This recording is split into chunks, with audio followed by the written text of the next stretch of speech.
सोचो एक छोटा लड़का अहमदाबाद के एक सिंपल से घर में पैदा हुआ, ना कोई खास बैकग्राउंड, ना बड़े कनेक्शंस, लेकिन उसके सपने इतने बड़े कि दुनिया के सबसे ताकतवर बिजनेस एम्पायर्स को हिला देने वाले।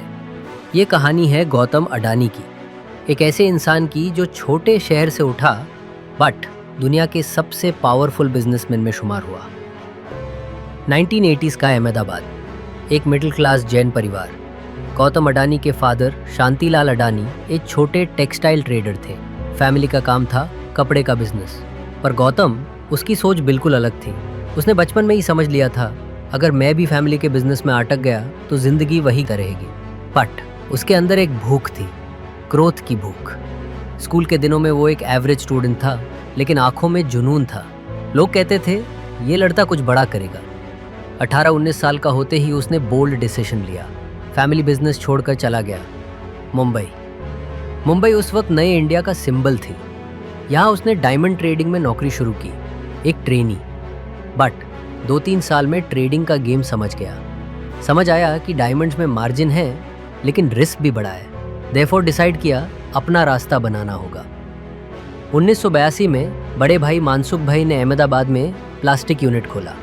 गौतम वापस आया और प्लास्टिक ग्रैन्यूल्स की ट्रेडिंग शुरू की। ये एक छोटा स्टेप लगता था, पर इससे उसने इंपोर्ट एक्सपोर्ट की दुनिया में एंट्री कर ली और वहीं से एक नए एम्पायर की फाउंडेशन पड़ गई। 1991 लिबरलाइजेशन, भारत के लिए नया दौर और अदानी के लिए भी। उसने बनाई अदानी एक्सपोर्ट्स लिमिटेड, आज के Adani Enterprises. Metals, agro, energy, हर जगह डाइवर्सिफाई करने लगा। बट उसका असली गैम्बल था पोर्ट्स। 1992 गुजरात सरकार ने एक पोर्ट प्रोजेक्ट के लिए प्राइवेट कंपनीज को इनवाइट किया।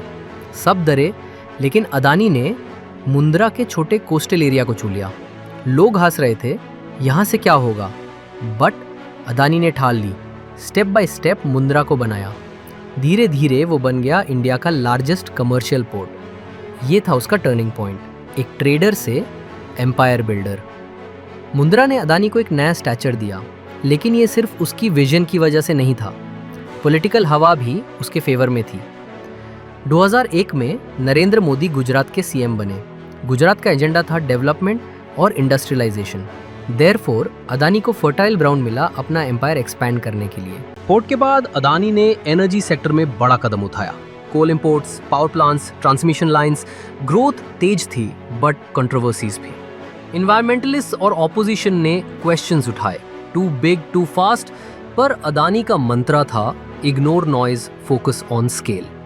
2008 तक ग्लोबल फाइनेंशियल क्राइसिस आया। दुनिया कॉशियस थी, अदानी अग्रेसिव हो गया। ऑस्ट्रेलिया में कोल माइंस खरीदे। रिस्क इतना बड़ा था कि लोग हैरान हो गए। उसका जवाब सिंपल था, आज जो चीप मिलेगा कल एम्पायर बनाएगा। और जब 2010 आए, अदानी के पास सिर्फ पोर्ट्स नहीं, power plants, coal mines, logistics, renewables सब था।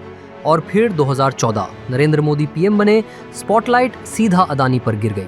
मीडिया ने प्लेन्स कैप्चर किए, क्रिटिक्स ने दोस्ती वाली लाइन खींच दी। बट एक बात क्लियर थी, 2014 के बाद अदानी ने सुपरसोनिक स्पीड पकड़ ली। एयरपोर्ट्स प्राइवेटाइजेशन में उसने एक साथ 6 एयरपोर्ट्स ले लिए।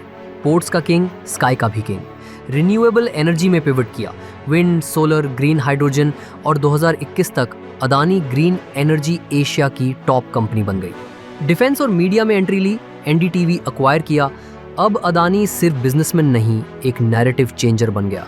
22 स्टॉक मार्केट्स की हवाओं ने उससे बना दिया world second richest man. Jeff Bezos और बिल गेट्स के साथ खड़ा एक अहमदाबाद का लड़का।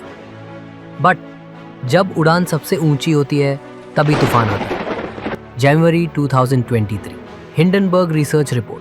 बोला गया अदानी स्टॉक्स ओवर वैल्यूड है, शेल कंपनीज के थ्रू मैनिपुलेशन हो रहा है, डेट के क्वेश्चंस उठाए गए। एक ही दिन में $100 बिलियन वाइप आउट। हर चैनल पर एक ही सवाल, क्या अदानी बबल फूट गया?